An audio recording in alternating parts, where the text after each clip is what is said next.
listening stories? Okay. I'll tell you a small story today. Okay. There were two friends. Pen and a pencil. ஒரு பென்னும் ஒரு பென்சிலும் ஃப்ரெண்ட்ஸா இருந்தாங்க. Okay. They don't have any work to do. அவங்களுக்கு எந்த ஒர்க்கும் இல்ல. ஓகேவா? ஜாலியா பேசிட்டு இருந்தாங்க. They were just sitting and chatting. Okay. Then pen asked the pencil, "Hello friend, don't you feel sad when someone uses you and becomes shorter?" Pen வந்து pencil கிட்ட கேக்குது, உனக்கு வந்து உன்னை யூஸ் பண்ண நீ வந்து சின்னதாயிட்டே போவ. See, this is a big pencil. நீங்க ஷார்ப் பண்ணுவீங்கல்ல, பென்சிலை ஷார்ப் பண்ணும்போது பென்சில் என்ன ஆகும்? குட்டி ஆகும். கரெக்டா? திருப்பி ஷார்ப் பண்ணும்போது என்ன ஆகும்? இன்னும் கொஞ்சம் குட்டி ஆயிடும். சோ இவ்வளவு பெரிய பென்சில் குட்டி ஆயிடுச்சு.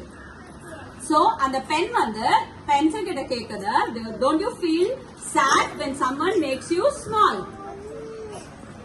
கஷ்டமா தானே இருக்கும். இப்ப யாராவது பென்சிலை ஷார்ப் பண்ணிட்டே இருந்தா பென்சில் குட்டி ஆயிட்டே போகுதுல. So the pen asked, "Do you feel sad?" Then the pencil said, "No, I don't feel sad. எனக்கு கஷ்டமா இல்ல." அப்போ பென் கேக்குது, "Why don't you feel sad?" நீங்க ஏன் வந்து சாடா ஃபீல் பண்ணலன்னு பென் கேக்குது.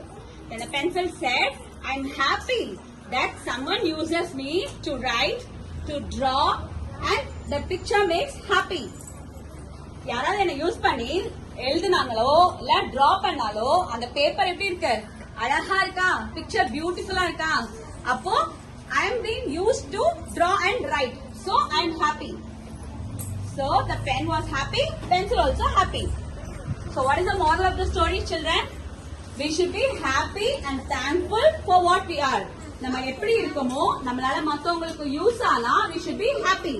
We should not feel sad. We should be always helpful and thankful. Okay va? Do you understand? This is the moral of the story. வீட்டுக்கு போயிட்டு everyone should explain this to your parents. Okay? அம்மா கிட்ட அப்பா கிட்ட சொல்லணும். என்ன சொல்லணும்? We should be always thankful to what we are. We should be always helpful and useful. Okay va? Happy